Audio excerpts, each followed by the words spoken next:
Esiet sveicināti, darbie pētniecības akadēmijas skatītāji un klausītāji.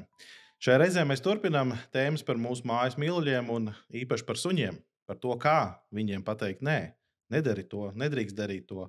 Kā ar viņiem darboties tā, lai viņi jūs klausītu. Un šajā reizē pie manas ciemos ir Līga Zvirziņa Grebina, suņu un saimnieku skolas My Perfect Dog vadītāja. Sveika, Līga! Sveiki! Līga, kā jau pats temats mums vēsts, šis ir viens no populārākajiem jautājumiem, ko mēs arī saņemam mūsu konsultācijās. Tad kā, ja jau sunim nedrīkst sist un nekādīgi citādi pret viņu vardarbīgi izturēties, kā tad lai es viņam paskaidroju, ka nedrīkst, nekāp tur, neaiztiec to?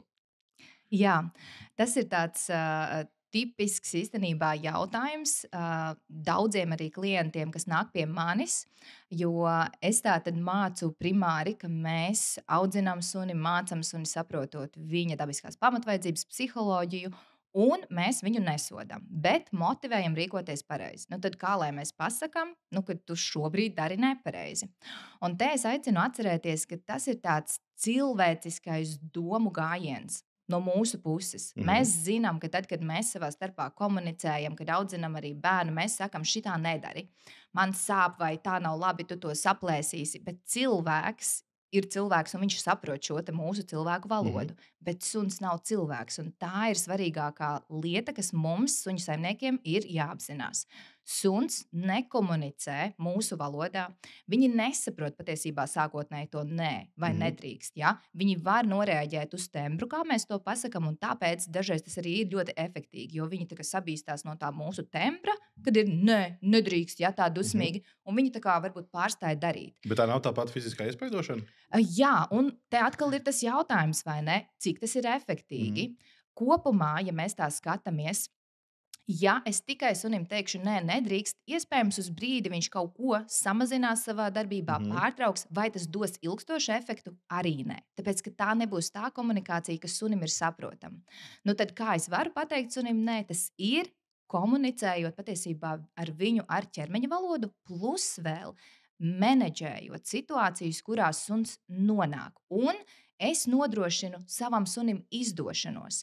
Mans galvenais mērķis kā saimniekam ir tātad nomenedžēt vidi, lai manam sunim izdotos tas, ko es vēlos. Nevis es viņu ievedu situācijā, kur viņš rīkojas tā, kā es negribu, un tad es viņam saku, nē, šitā tu nedrīkstēji. Bet viņam jau nav informācija, kā tad vajadzēja. Ja? Piemēram, kaut vai tajā brīdī, kad viņš redz uz zemes mētājamies kaut kādu netīšām nokritušu zeķi. Kā viņš var zināt, ka viņš nedrīkst viņu ņemt un ka man tas nepatiks? Ja? Viņš iet un viņu paņem. Viņam šķiet forša mantiņa, bumbiņa kaut kāda. Viņš nezina, ka tā ir zeķe, viņš nav cilvēks, vai ne? Attiecīgi mūsu menedžments ir. Ja? Tā tad sakārtot vidi, lai suns neņemtu to, ko nevajag. Tas būtu pirmais, ja? Un tajā brīdī, piemēram, kad suns mēģina ņemt, es arī viņu nobloķēju, jo tas ir veids, kā suns komunicēs ar suni, kā suņa māma mācīs savu kucēnu, bloķējot, aizstājos priekšā, vai teiksim, saku, ka nē, tagad tu te nelīdīsi, vai kā citādi? Tieši tā, es varu aizstāties priekšā, es varu nobloķēt ar kāju, ar roku, ja? Parādot, nē, lai sunim ir neizdošanās. Ļoti vienkārši, ļoti mierīgi, bet pārliecināti, lai suns saprot, ka es to uztveru un domāju nopietni. Ja? Mūsu pastiprinātajām cilvēku emocijām tur nav īsti vietas, jo suns tikai un vienīgi var uzvilkties, sastrasoties no tām emocijām. Viņš to nesaprot. Te ir vienmēr jāatcerās, ka suns nav cilvēks, un mēs nevaram mēģināt viņu cilvēciskot un uztvert, ka viņš to saprot precīzi tāpat kā mēs. Bet nebūs tā, ka, piemēram, es jums tagad stājos priekšā, bloķēja kaut kādas lietas, kas viņam iedzīš kaut kādu pat drīzāk tādu mazvērtības kompleksu, ka šitā neko nedrīkst, nekā nevar, vai arī man arī kaut kādā plānā, ar visu to, ka es it kā nāku ar tīru sirdi un ar tādu labu nodomu pret to suni, ka es mēģinu tur bloķēt, ka es viņam izdaru tādu pretējo, ka saimnieks ir slikts un ļauns, viņš man neļauj un tā tālāk. Jā, tāpēc ir arī ļoti svarīgi, kā mēs to darām. Tātad suņu mamma, suņu tētis, suņu barā viņus māca ļoti mierīgā šajā ķermeņa valodā. Ja? Viņi komunicē ar ķermeni, ar grimasēm, ar emocijām. Ja es cilvēks arī ar savu suni komunicēšu ļoti mierīgi, stabili, tad es neiedzīšu nekādu baili, nekādu nedrošību, nepatiku sunim pret sevi. Ja? Attiecīgi brīdī, kad es, piemēram, šajā situācijā vai citā mēģinu nobloķēt suni, apturu suni, nostājos priekšā, parādu rokas signālu. Šis rokas signāls īstenībā arī ļoti universāls, patiesībā pat mums cilvēku pasaulē. Ja tu runā un es tev parādītu rokas signālu, tu arī uz vienu brīdi. Jā. Tā kā pārstāt runāt, ko, jā, vai arī, ja tu nāktu pie manis un es tev arī apstātos. Arī suņiem tas nenormāli labi strādā, īpaši, ja mēs no kucēna vecuma sākam šo te pielietot. Protams, ka ne brīžos, kad suns jau ir pilnīgi pārstimulējies un sastresojies un vairs nesaprot ne rīt, ne vakar, ja? Bet tad, kad suns ir tādā normālā, funkcionēšanas stadijā, ja, mēs ļoti labi varam ar šo rokas signālu daudz ko nobloķēt, pateikt sunim, nē, nomierinies, paliec, nedari tā, neņem, ja, nerej, nečīksti, vienalga, ja, kas ir tās darbības. Jo darbības jau var būt daudz, un tās situācijas arī, kurās saimnieki grib teikt nē vai nedrīkst, arī ir dažādas.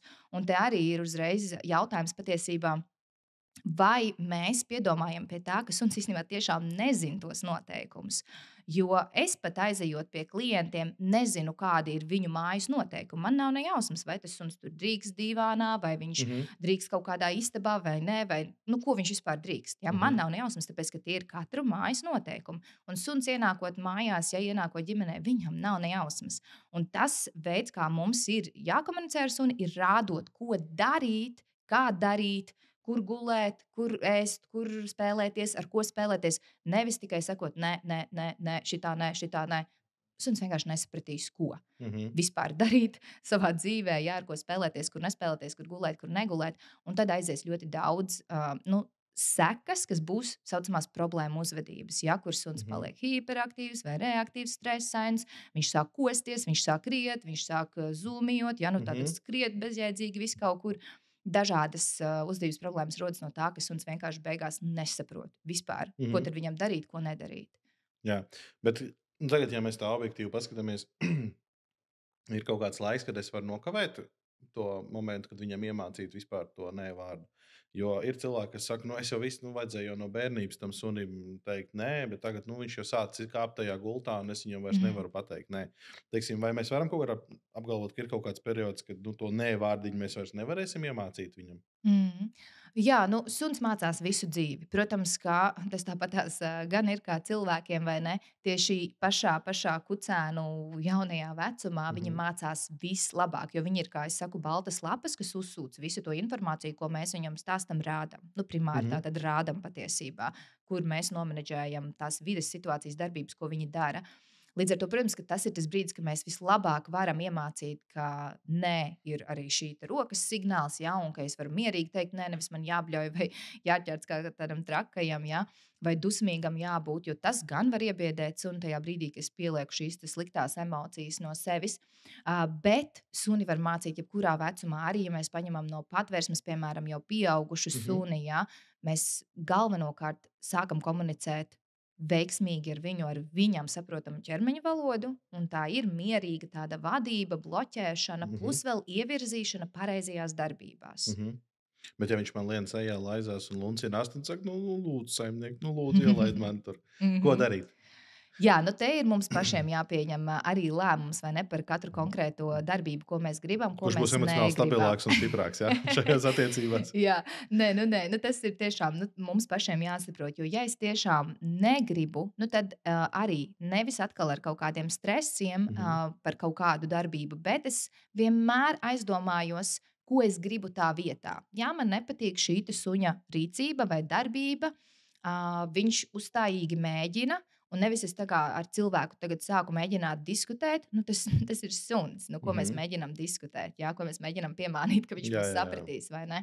Mēs reāli tajā brīdī iepauzējam, saprotam paši, ko es tajā brīdī tad gribētu no suņa. Tātad mans suns nezina, ko viņš tajā brīdī drīkst darīt. Tad attiecīgi, piemēram, ja par to dīvānu, tas būtu, ka šajā brīdī es tevi aizvedu uz tavu vietiņu varbūt piebīdu tuvāk sev, jo es saprotu, ka suns īstenībā grib to kompāniju, viņš kā sociāls dzīvnieks grib būt pie sava bara, ja, pie savas sociālās grupas un tuvāk, un varbūt viņš ir pamīļoties, varbūt viņam ir kaut kāda cita dabiska vajadzība, ja, un es vienkārši arī ierādu, kur viņam iet, un par to es viņu arī varu apbalvot, un pat nevajag obligāti gardums, lai apbalvot. Vienkārši apbalvojums ir tas, ka es aizēju bišķiņu ar viņu pasēžu, pamīļoju, viņš dabūna īstenībā to kontaktu, ko viņš gribēja.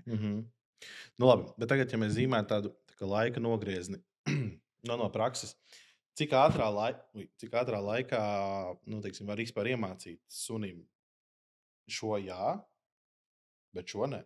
nu, teiksim, cik ātri tas suņa uztvers. Nu, protams, noteikti ir kaut kādas šķirņu atšķirības un tā tālāk, bet tā, nu, no tavas kā treneru viedokļa skatoties, nu, šīs lietas apmēram mums aizņemt, nezinu, 3 mēnešus, lai apmēram suns saprastu, šito drīkst, šito nedrīkst. Mhm. Jā, nu te ir arī jāsaprot katra cilvēka vajadzības un nu, Mhm. vēlmes. Ja? Jo ir cilvēki, kuri paņem suņus, un viņiem ir ļoti daudz noteikumu. Nu, tad, protams, tas viss, attiecīgi, ja tev ir super daudz noteikumu, tad tev tas viss ir arī katrā Mhm. situācijā sunim jāizkomunicē veiksmīgi, lai viņš tiešām to stabili un uzreiz arī saprastu. Ja? Un bez sodīšanām, bet ar tādu mieru, stabilu Mhm. komunikāciju. Jo mazāk, protams, ka noteikumu, un tas ir tiešām atkarīgs. Un te es nerunāju par nesadarbošanos ar saimnieku. Ja? Paklausība, klausīšana uz komandām, sadarbība ir pilnīgi cita tēma. Mhm. Te ir stāsts par to, kādas ir robežas. Ja? Citiem vienkārši cilvēkiem ir ļoti daudz uzbūvētas robežas. To nedrīkst, to nedrīkst, to nedrīkst. Un es pat bieži vien nesaprotu, kāpēc daudz ko no tā visa nedrīkst. Ja? Nu, kāpēc lai suns nevarētu iet, piemēram, tuvāk gulēt tev? Ja? Mhm. Nu, tas būtu viens no piemēriem, ja? Bet ir ļoti daudziem, kam ir nedrīkst. Ja? Attiecīgi, te ir par to runa. Nevis par visatļautību, bet par kaut kādām vienkārši robežām, ko katrs nosaka. Un, ja nu mēs vienkārši mācām tādas īstenībā pamatlietas, nu, kur tiešām nežļambā, negrauz, nespēlējies ar visām mūsu mantām, ja? Mhm. Vai arī nezinu, nelēc virsū cilvēkiem, vai neraujies pie pavades. Nu, tādas lietas, kas tiešām mums sadarbībai ar suni ir Mhm. vajadzīgas. Īstenībā to iemācīt ir ļoti vienkārši un ātri. Un it īpaši, ja mēs tikko paņemam suni un paņemam kucēnu vecumā, to var izdarīt ļoti ātrā laikā, jo viņš tiešām ātri mācās. Galvenais ir stāsts te pat nevis par suņa šķirni, bet īstenībā par saimnieku. Par saimnieka emocionālo stabilitāti un spēju būt pacietīgam un saprast, ka tam sunim vajag mierīgu tādu ievirzīšanu un mācīšanu, ko darīt, Mhm. nevis komunikāciju. Nedrīkst, nedrīkst, nedrīkst, Mhm. nedrīkst, nē, slikti, viss slikti, ai, tev nekas nesenāk. Mhm. Ja? Negatīvs viss un Jā, nāk un tad apkārt. jau saimnieks sastrasojās, tikko kā saimnieks sastrasojās, arī suns uzvelkās, un tur aiziet tāda ķēdīte, ja, Mhm. un tur vairāk nekas nesenāk.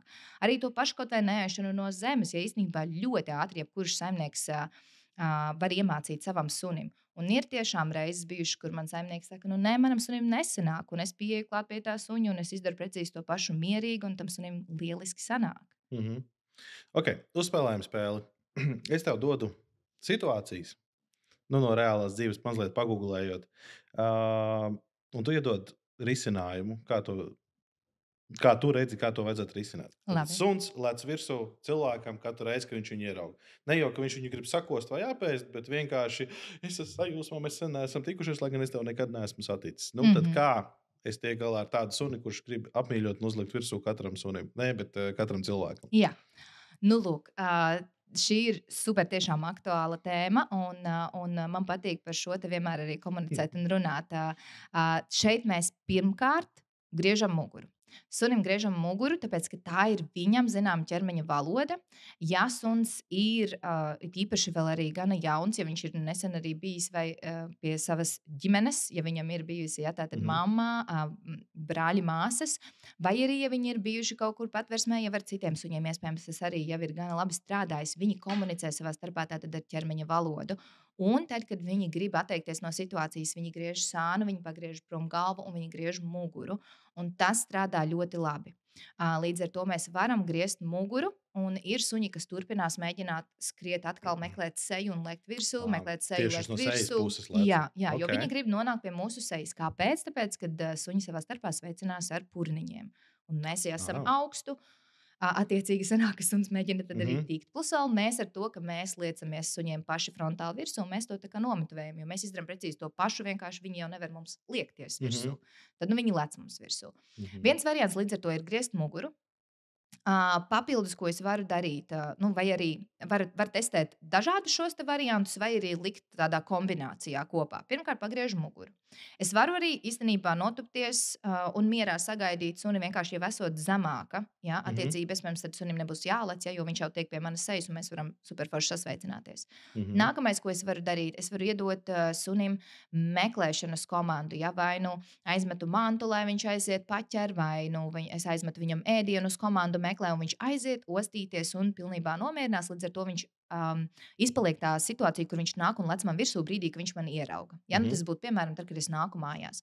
Nākamais variants ir iedot kaut ko sunim turēt zobos. Ir īpaši visiem suņiem, šķirnēm, arī bezšķirnes suņiem, kuriem ir šī tendence būt kā retrieveriem, ja, kas ir tie, kas tur zobos. Viņiem nenormāli tas patīk, un attiecīgi tajā brīdī, kad es iedodu kaut ko viņiem mutē turēt, viņi visu to enerģiju pārvirz uz to turēšanu zobos un arī izpaliek tā lēkāšana.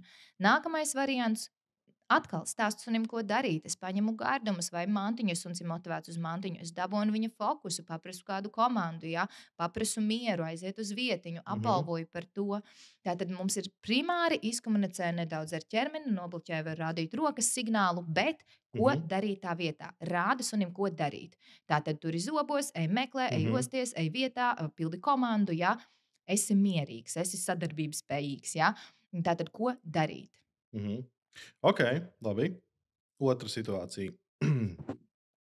Pieaudzis suns vai arī kucēns vienkārši kārto savas dabiskās vajadzības čurā iekštelpās. Ko nu? Kā es viņam pateikšu? Nē, nečurā šeit. Gaidi, kad es atbraukšu mājās un izvedīšu ārā. Kā mēs to risinām? Te noteikti arī daudzi, es zinu, ka bar suni, kaunina suni, liek to purniņu, ja, peļķītē, to noteikti nedaram. Tas atkal ir tāds cilvēciskais faktors, kur mums šķiet, ka, mēs tur kauninot sajūtamies slikti, un tāpēc mēs nedarīsim. Jā, suns sajutīsies slikti, bet viņš sajutīsies slikti par jūsu savstarpējām attiecībām, nevis par to situāciju. Viņš iemācīsies arī saprast, ka visa tā jūsu atnākšana mājās, saistībā ar peļķīti ir vispār slikta situācija. Līdz ar to viņš vienmēr izskatīsies vainīgs, bet sunim nav šīs vainas sajūtas. Tā ir cilvēku emocija, ja? Un tāda sapratne.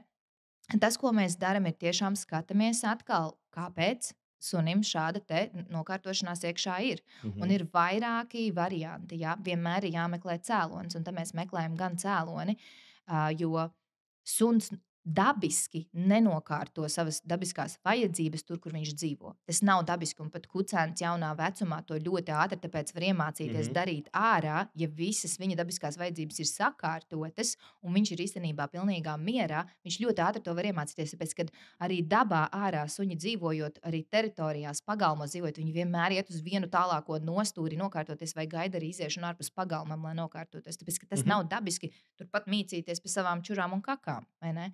Tad meklējam cēloņus. Vai tā ir kāda veselības problēma, vai sunim ir atšķirības panika, kāpēc viņš nokārtojās. Ja? Varbūt tās ir par retu iešana ārā, un suns vienkārši nevar izturēt. Un te arī ir atkarīgs no vecuma un arī no suņa izmēra. Ja? Cik viņam ir tā saturēšanas iespēja, vai ne? Tāpēc te gan ir jāmeklē cēlonis. Ok, tagad tā, trešā lieta.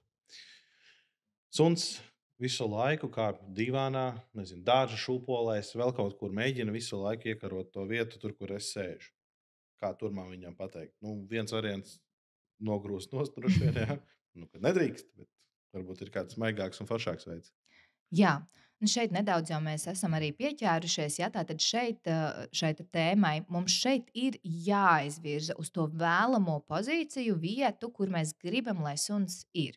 Un atceramies, ka suns, tātad nonākot pie mums, sāk vērot un spoguļot mūs. Attiecīgi, ja mēs visu laiku gana daudz esam patiesībā tādās ērtās, mīkstās vietās, ir suņi, kas tiešām arī to pašu gribēs. Jo viņi, sunim tas ir dabiski būt kopā, gulēt kopā un atrasties turpat, kur ir visi pārējie bara locekļi. Ne?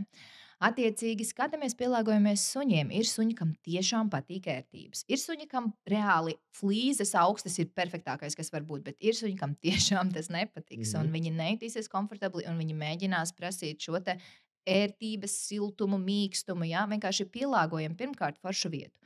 Otrkārt, tad, kad suns nāk uz to dīvānu vai krēslu gultu, vienalga, kur es negribu, lai viņš ir, tad atkal pirmkārt rokas signāls. Nākamais, ko es uzreiz daru, ja es varu pateikt tajā brīdī, ka ir rokas signāls, to nē, bet mierā.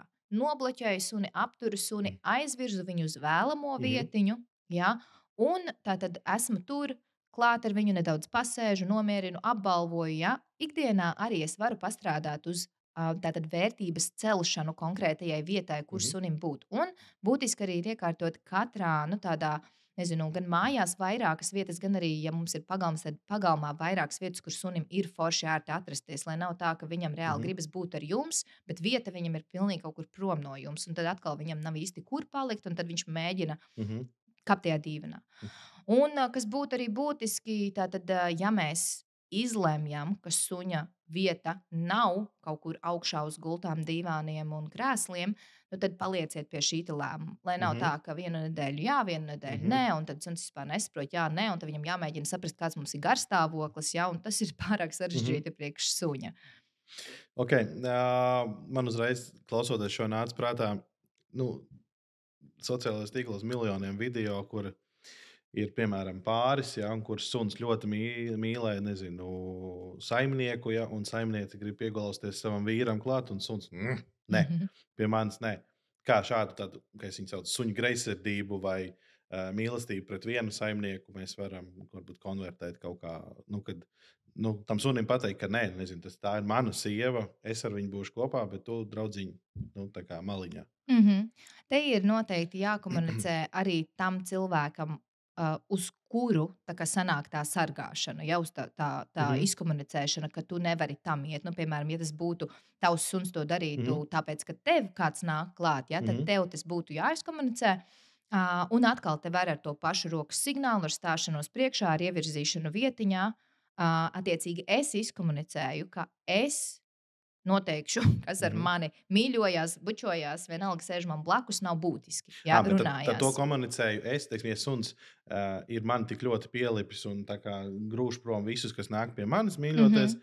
tad es esmu tas, kurš komunicē ar to suni. Nevis tas cilvēks, kurš nāk pie manis ciemos Jā, un saka, stop, jā. tagad es iešu pie Edgara klāt. Jā, tā Okay. tad ir īpaši, ja tas, protams, ir tavs suns, vai ne? Jo, Mhm, protams, kā tam cilvēkam, kas ir suņa saimnieks, un ja tā ir arī ģimene, bet konkrēti nu, tātad vienam ģimenes mhm, loceklim šī te ir, tad noteikti tam cilvēkam tas ir jāizkomunicē.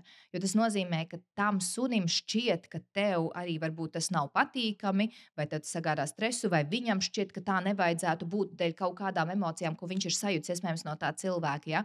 Bet līdz ar to tā ir tā viņu savstarpējā mhm, komunikācija, kur ir jāizkomunicē nu, tātad tev savam sunim, ka nē, es tikšu ar šīm mhm, situācijām galā, tev nav jāiejaucās. Ja? Un atkal, rokas signāls, pārvirzīšana, uz ko darīt, un noturam suni tajā mierā. Jā, mhm, tikko kā viņš atkal grib iet virsū, tur stāties pa vidu, jo bieži vien suņi arī šādā gadījumā sāk stāties pa vidu tā kā tām mhm, personām. Ja nē, tu mhm, nenāksi manam saimniekam klāt, vai ne?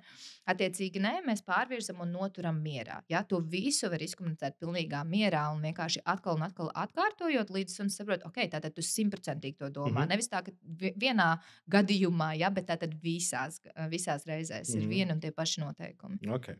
Nu, un tad noslēdzošā situācija, visu laiku suns ņem mutē kaut kādas neatļautas ēdienas vai lietas, ko tu viņam saki, nu, nē, nē, to vai neaiztiec to, vai liec to mantu nost vai kaut kādu šo te priekšmetu. Mhm. Šī ir svarīga tēma. It īpaši, ja jums ir kucēns, sākat rīkoties pareizi. Pirmkārt, es zinu, cik ļoti un kāpēc vispār cilvēki to dara. Un es pat esmu bijusi tajās situācijās ar savu pirmo suni. Ar otro suni es biju Mhm, gudrāka, jo ar pirmo ļoti daudz ko šajā tieši mhm, mhm, tēmā sabojāju. Bet es zinu, kāpēc cilvēki visi metās virsū tiem suņiem un rauj visu no tām mutēm ārā. mhm, Ja? Jo mēs tiešām negribam, lai viņiem kaut kas slikts notiek. Bet te ir jāatcerās, ka suns ir suns. Viņš atkal nesaprot to mūsu domu gājienu. Viņš mhm, nav cilvēks, plus vēl mēs viņam nepaskaidrojām, un mēs nevaram viņam paskaidrot cilvēciski to savu domu gājienu, kāpēc mēs to darām. mhm, Tas, ko redz tajā brīdī suns, ka es ņemu kaut ko, nav būtiski ko no zemes. mhm, Ir īpaši kucēna vecumā. Es gribu izzināt, kas tas vispār ir, jo suns visu pasauli izzina caur muti. Un saimnieks sāk mēsties virsū. Tajā brīdī mēs paceļam vērtību tam dajapkām, kāpēc bieži vien arī mhm, suņi sāk reāli ķert un grābt visas tur koženas vai salvetes pēc tam visu dzīvi. Tāpēc, kad mēs tajā brīdī ieliekam vērtību tajā sūdiņā, kaut kādā salvetītē, vienalga, mhm, ko nu viņš ir atradis, jo es eju un cīnos ar viņu, lai dabūtu to medījumu. mhm. Suns redz to, un viņš saprot to. Viņš saprot suņu formātā to visu, vai ne? Nevis Mhm. cilvēciskā formātā, ka mēs glabājam viņa dzīvību, lai viņš neaizrītos, vai Jā, jā. nesindētos, vai neapēst kaut kādu nezinu ko. Mhm, Viņam par to tajā brīdī vispār nav nekādas saprašanas. Attiecīgi, noteikti nemēģinam raut ārā no mutes. Tas ir nu, tā kā tiešām, ja ir mutē kaut kas tiešām ļoti toksisks, bīstams ass, ja, nu tad varbūt mēs to varam darīt. Nu, tas tajā brīdī tad vienkārši nav variantu. Mēs raujam, ja.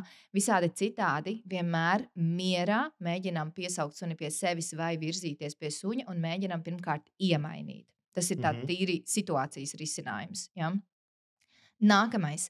Šeit ir jāstrādā, protams, ar suni uz to, ka mēs mācām nēst no zemes. It īpaši, ja mēs neesam devuši atļauju. Ja? Mēs varam mācīt sunim, ka tu varēsi kaut ko ēst no zemes, no bļodas, no viskaut kā. Ja es tev saku, drīksti vai meklē, ja?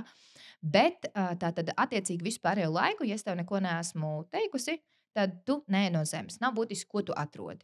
Ja? Arī tur tās maizītes, ziltiņas un kas vēl mētājās jau uz zemes. Attiecīgi te es atkal komunicēju ar šo te pašu kaut vai roku, bet tajā brīdī es lieku virsū tām lietām, kas no zemes ir, mācu sunim, gaidu, lai suns pats atsakās. Un te nu ir stāsts par suņa temperamentu un viņa optimisma līmeni, cik ilgi viņš mēģinās. Ja?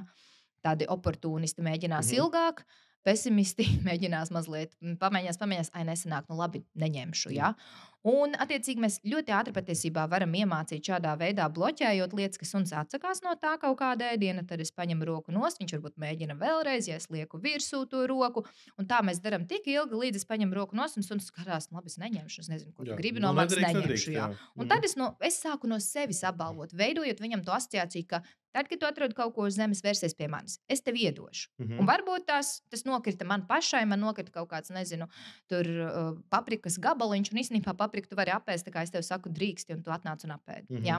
Bet tā tad primāri mums ir, tas, protams, tur ir secīgi arī mācīšana, sarežģītākās arī dažādās pakāpēs un niansēs. Mēs neaprobežojamies tikai ar šo te, ja, jo tad suns sapratīs, ok, es neēdu konkrēti tikai šo. Suns mācās tieši to, ko mēs viņam mācam. Attiecīgi mums jāmāca viņiem dažādās lokācijās. Šis viens vienkārši atteikšanās, ja. Otrs ar dažādākiem ēdieniem un arī kaut vai neēdamām lietām. Ja. Tātad šo tu arī neēd, šo tu arī neņem zobos. Un vēl trešā nianse, kas mums šeit ir svarīga, mums tiešām sunim ir svarīgi mācīt komandu dod, mainīties. Ja. Jo tad, ja suns tiešām kaut ko tomēr paņem, jo suns ir suns, un patiesībā sunim ir dabiski ēst no zemes un lasīt visu no zemes, jo tas ir tas, kā viņi izdzīvot, ja mēs viņus neņemtu pie sevis. Tad šeit mums ir jāmāca, ka dot, nest mantas man, saimniekam, ir visforšākā spēle, visforšākā aktivitāte, un tas nav atkal nekas aprobežojošs, tas nav nekas tāds, kurš dabūšu sodu, tas nav nekas tāds, kur man atņems visu vērtīgo, ja? Ka tā ir tāda forša spēļu aktivitāte, ja to caur spēlēšanos superforši var iemācīt, ka suns maina gan ēdienus, gan mantiņas, gan dod, ja, iemaina vienu pret kaut ko citu. Ļoti forši īstenībā caur tādu spēļu aktivitāti to visu var sunim iemācīt, un šīs lietas kopā saliekot, tas īstenībā būs tas veiksmīgais menedžments. Un tad atkal, nebūs tā efekta, ja es tikai vienīgi teikšu nē. Suns, ok, šito neņemu, iešu ņemšu to, nē. Labi, šito neņemu, iešu ņemšu to, līdz ar to nestrādā. Jā, tie ir tiešām stāsti par to, kā mēs menedžējam situācijas un kā mēs mācam suni. Līga, es tev saku paldies par šo sarunu arī jums, dārgie skatītāji un klausītāji. Es ceru, ka jūs kļuvāt gudrāki, jūs iemācīsieties arī, kā pateikt nē savam mīlulim. Un, ja jums šis raidījums patīk, mēs priecāsimies, ja jūs to novērtēsiet ar kādu pozitīvu emociju, gaidām jūsu jautājumus, komentārus un visas šīs lietas un arī sīkāks apraksts mēs pievienosim šī video aprakstā. Tā kā tiekamies nākamajos raidījumos. Visu labu!